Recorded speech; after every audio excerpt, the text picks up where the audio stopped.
Hello you beautiful monkeys, it's your boy Kadukun and welcome back to the Kadukun channel, and we are going to be talking about this chapter right here, chapter 19 of Monsters Remake, titled Oh Captain, My Captain. If you missed my last video, I decided to actually go down for each chapter for volume 3 of Monsters Remake, going through each one and talking about how I felt about each chapter when I read it the first time, and as I'm going through it with you again, explaining to you what's going on and what you feel about it, and see if you actually might like it or not. And right now in chapter 19, we are going back to the present day, we are back in New Eden, and we are back into the main fight, the tension rising moment where my boy Liam is about to face off against Fane, and he's about to run a fade with him in the middle of the match. He's ready to do it, and my boy Fane is ready for it. He's ready for the smoke, and Liam, my boy here, he's so cocky about it. He asks my girl Allison to pass him a nanite refresher, and a nanite refresher, which I'm assuming is basically what we can understand, is supposed to be something to help refresh the nanite supply of their suits. My boy grabs it and pulls a Goku senzu bean moment. All of the anime references are just all over the place. There's the JoJo references, all those different references are popping up in this manga so many times, and this Goku reference, he's never gonna live that down ever again. But my boy Liam tossed Fane the nanite refresher. He's telling them, my boy Fane was like, what makes you think I need this? And then my boy Liam just told him, look, I'm just trying to give you a fighting chance. I'm not trying to stomp you out too quickly. And my boy said, I bet. And of course in the background, my boy Jabari, he's already been messed up, got knots on his face, bleeding out of his nose, and he is literally, you know, just bloodied up from his first fight with Fane. He is literally getting chewed out by his team. Because you're telling him like, bro, we understand, we get it, we understand you're trying to escape the New Eden Academy, trying to understand how to get out of this situation, but they're all trying to tell him like, bro, this is not the way, we get it, like we understand where you're coming from. They are trying to tell him like he really doesn't understand how deep this conspiracy goes and how messed up this system is. And my girl September, she's not messing with it, she's still kind of disappointed in him because he believes he's still standing on the right side. All he's saying is like he didn't ask for anyone's help to save him from the fight. He was actually willing to go through the massive beating he was going through and was about to accept the fate that he was going to go through. But of course, you know, everyone is upset and everyone walks away, and my boy Jabari just doesn't get why everyone is, you know, kind of facing against him, especially Allison in September. But of course our boy Han, which is basically going to be Jabari's best friend at this point, just tells him, look, I get it, I get what you're doing, and I believe it was really brave, but at this point in time we're going to deal with everything later. Right now you focus on healing up, and we watch this epic battle going through, and we see my boy Fane hulks up. He goes full Ghost Rider mode right there, ready to start blasting my boy Liam with everything he's got. But Liam, he doesn't even flinch. He doesn't even move, because it is explained for those who are not reading it. Liam has some form of foresight, and that seems to be a side effect of his tuning. He can see a few seconds into the future, but it seems to be implied that he can see a little bit further. But at this moment in time, when he's in fights, he uses it to watch everything in a few seconds further. Now, Fane, he's throwing his hands at him and he ain't getting hit. But as he tries to lunge at him, get him hit with something, hit him with the most meanest fist in front of his face, Fane gets sent to the ground. A mass amount of gravity is pushing him down on his back, and Fane doesn't understand what's going on. Nobody knows what's going on, because right now we don't fully understand what his tuning is. All we know is that Liam is a little bit busted.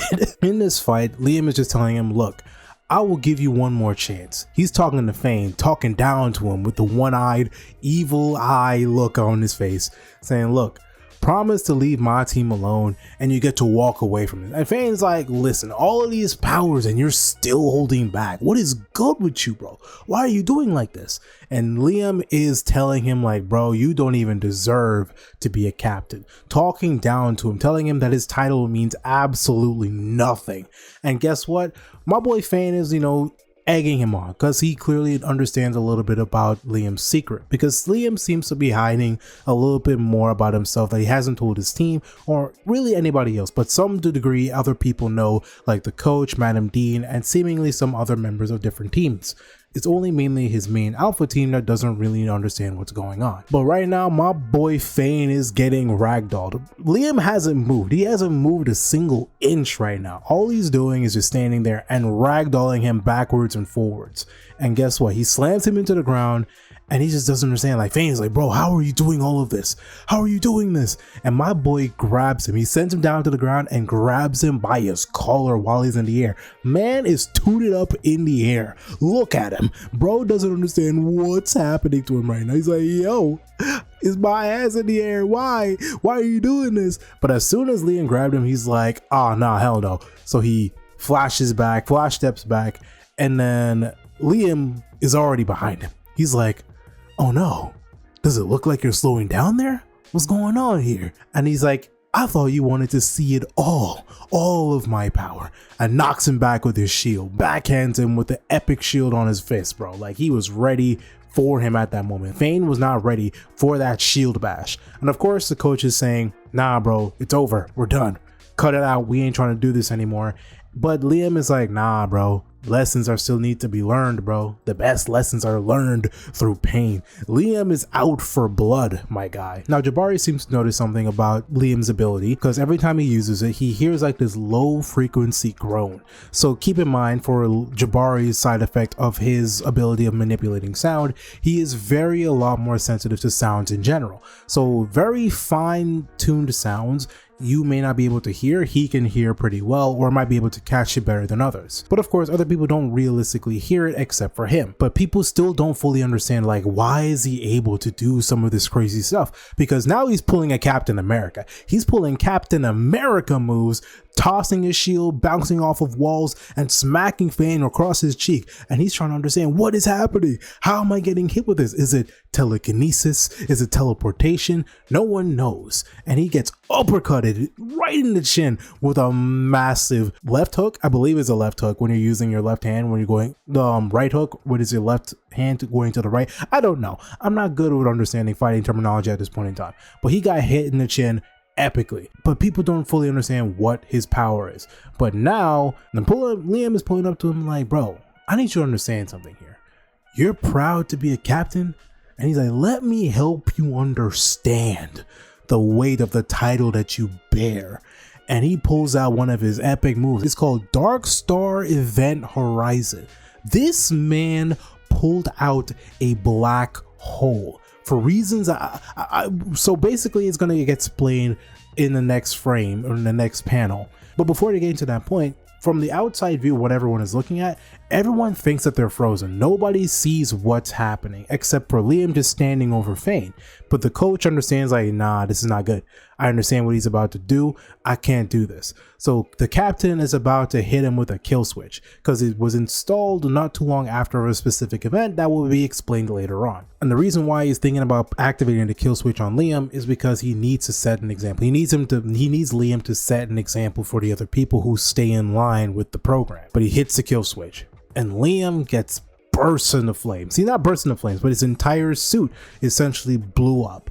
And because of that kill switch, what basically happened is that every single nanite in that suit in his body just completely self-destructed. So it keeps him from being able to do anything at all. It stops him, it renders him useless for a fraction of a moment. And then the coach comes out after that and just says, that's it for today. And everyone runs out, tries to give aid to Liam. His team is surrounding him and say, hey, are you okay? Let's take you to the med bay. And my boy Liam is pissed. He's like, don't touch me. Don't touch me. Don't touch me, I'm done. And my man is pissed. He's pissed as hell. He didn't feel like he needed to stop that fight. Man is frustrated. And as he walks away, Fane is in the background pulling like a whole Goku, or I forget what's a good example. I want to believe it's like a character that's just thirsty for blood for a boss in terms of becoming stronger. I guess I'll probably say Jiren or Broly, or I can't think of an example right now off the top of my head. I'm pretty sure there's a handful of other characters that actually fit that archetype. But he basically saying, yelling at him, Knight of Eden, I thank you. Thank you for showing me how much higher I need to reach, how much stronger I need to become. So obviously Fane lives for the battle, and he was happy that he was able to fight one of the strongest hounds in the entirety of their entire compound, and just to realize, like, oh yeah, nah, this is the peak I need to reach. Now in this next panel, in this frame right here, it shows exactly what he was doing before the kill switch activated. So basically everyone was trying to say like, oh, what was happening? I don't understand. Like, why is everyone so weird? And then of course Han is talking to Jabari. He's like, hey, see what I mean about my tuning? Like, do you understand what was happening? But Jabari could hear what was happening. He heard something. He heard words being spoken. He was actually hearing what was going on. So basically, Fane tries to protect himself when he uses his ultimate attack, the Dark Star Event Horizon. And basically, this is where we get revealed of what Liam's tuning is. Liam's tuning is called Singularity, where basically he can emit and create black holes. If that isn't one of the most busted abilities ever, I do not understand how this, of course this man was given one of the most strongest abilities ever, because I don't understand how you can face off against someone who's able to manipulate black holes. But even though that he was able using this ability, Fane's ability, the shield that he was using over his body, which he calls it his aura shield, he basically was using it to help erode the black hole. So it was protecting him a little bit before he actually got affected by its effects. And basically Liam is breaking down how he's able to even keep these abilities hidden. So basically he explains how his foresight even works. He's able to look forward into the future a little bit, because he's able to basically look into the event horizon of his tuning, using it like as some form of misdirection. Because he explains that his ability of being able to use foresight is a product of relative time dilation. And because of those uses of black holes, he's able to see and perceive reality in different ways, which of course gives him slight glimpses into the future. And even Fane was actually even asking him like, aren't you afraid that I'm going to spill your secret about your tuning? And he's like, no, basically this conversation, you're not going to remember this conversation after I stop using this ability, because to the outside observer, we are frozen. And once it dissipates, your consciousness will resume to the time as normal. So basically when he activates this ability, you're kind of in a completely separate dimension. But even though he's in this separate time space from a mental standpoint, Jabari is able to hear everything. Because, you know, broken sound abilities. And he was able to hear every single word. So Jabari knows the secret of Liam's tuning. Now, moving on from that moment, the Madame Dean is not happy. Madame Dean is far from happy. She's not happy that the coach had to use the kill switch on Liam. She's yelling at him, telling him like, bro, you were able to hold off Wraith after he was able to lose his mind and was over tuning, but you decided to hold back and use a kill switch on Liam, our star pupil. And bro's like, look, we have extra suits. It ain't that big of a deal.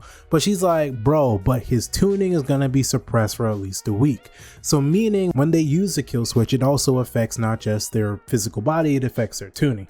Meaning they're reducing their power for a little bit over time to basically prevent them from being able to just jump back into the fight immediately. But they know he's a natural talent. He's a kid of many strengths. So they say at one point he's going to recover pretty nicely. But because of his foresight, they're like, bro, like the alpha team's like survivability for in terms of battles when they actually go out on missions drops incredibly because of Liam's foresight. So they're basically being carried by a man who can look into the future for a fraction of a second, and is one of the reasons why teammates just keeps himself from dying.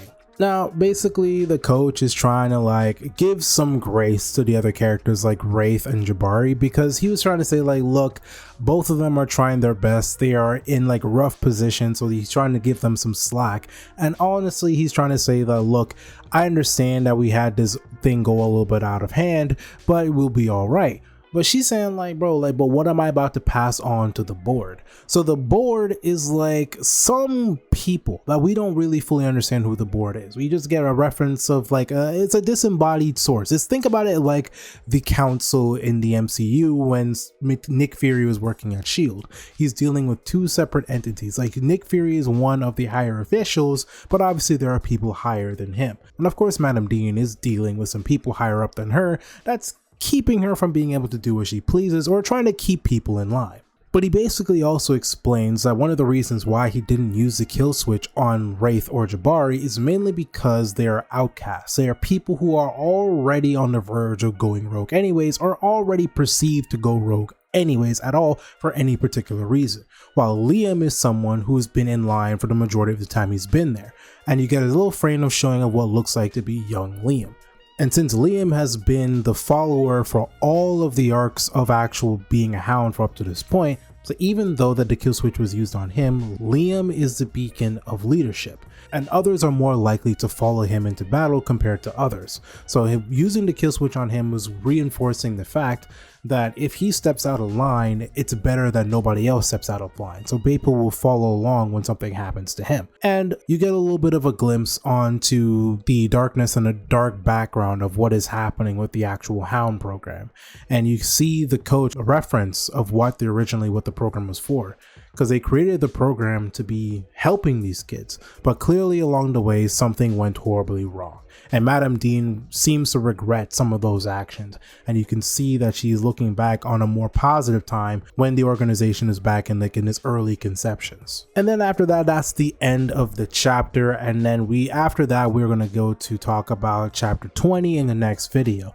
Basically, in this chapter, you get a little bit more action about like the ending. You get the conclusion of the fight from the last chapter. So for me personally, I like Wraith's tuning more compared to Liam's.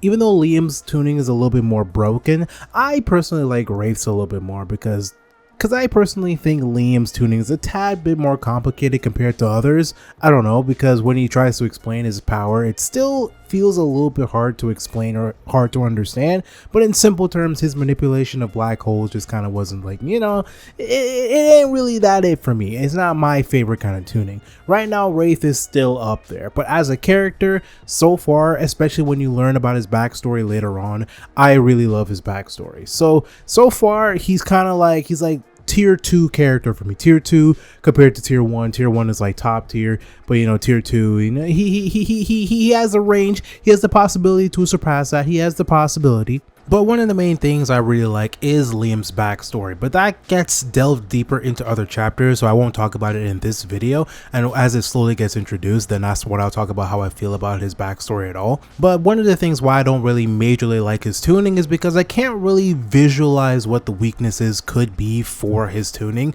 because he's able to see into the future, and not only that, have like some form of domain expansion compared to other characters, and only specific characters can probably be aware of what he's doing based off his abilities. It feels kind of weird to me. So I'm like, okay, you know what? I still feel like I hold Wraith at like number 1. Liam's tuning is probably like number 3 or number 4 for me personally, because I'm not really the biggest fan of super OP abilities. But the one thing I do like about this chapter as well is that you get a little bit more deeper glimpse into the personalities of Madame Dean and the coach, because you get to understand that they themselves don't have that much of a negative feeling towards these kids. They actually created the Hound program for something a lot more positive. Now, even in later chapters, they don't fully explain to why the Hound program went really bad over time. It's still kind of like a little bit of a deeper mystery, so we might learn in other volumes. But right now, I do like to see a little bit of the softening of the other characters, but I do believe it came a little bit quick, because we came from the volume 1, which is a little bit, it was a little bit, questionable in certain moments. Volume 2 was a little bit more consistent, but we kind of jumped from Jabari's first mission to a tournament arc, and now we're kind of leaning into the more mysteries of the backstory of the Hounds, and it feels like we're moving a little bit quicker. So I will say that I feel like the pacing is starting to kind of speed up to me a little bit. I'm not sure if it's the worst thing in the world. It's not that bad, but I believe they need to slow it down a little bit, which I feel like they're going to. At least I hope so, because in the later chapters we do get a lot more exposition to Liam's backstory. So maybe they might lean into a more slower paced volume in the next volume. But beyond that, I don't have that much other things to say about the chapter. I do believe that this is probably a pretty decent chapter. The conclusion to the fight was pretty epic.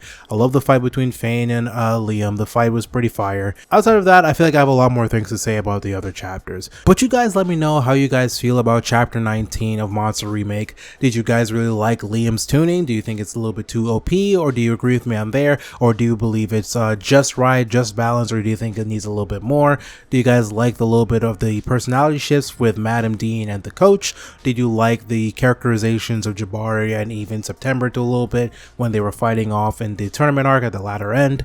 Let me know what you guys think, because I want to know what you guys feel about that. Other than that, it's your boy Kadukun, and I'll see you guys next time in the next video. Peace. FMA, handle business, don't play. On point when it comes to the anime. Jack and Daxter, ayy, let's go. The ultimate heroes, don't stop, we on the road. Kadukun. Kadukun. Yeah, welcome to the channel.